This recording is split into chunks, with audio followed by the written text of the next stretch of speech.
In today's video, I will teach you guys how to use Onshape for absolute beginners. First, click the Create button in the top left corner. Then press Document. Then after that, press Create.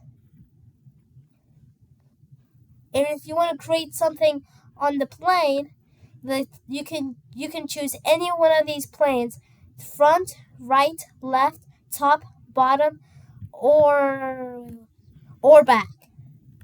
But you can choose any of them, but I'm gonna use right.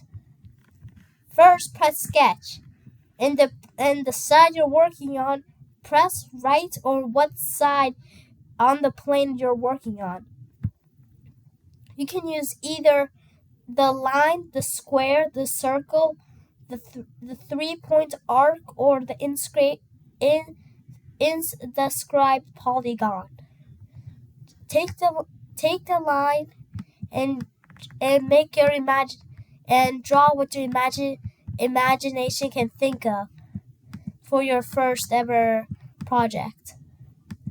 And don't make it too complex, like a whole entire fighter jets. That's if you're like a professional or know your stuff well. Then press the check mark when you have done a full circle or everything connects. Click it, then press extrude. After it's extruded, you can pick the depth. If you want 25 or let's say 50 millimeters, it's gonna thickenify. If that makes sense. 25 then?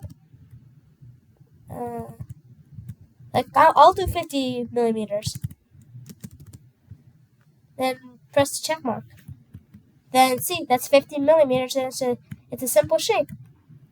And that's how to use Onshape for your designing.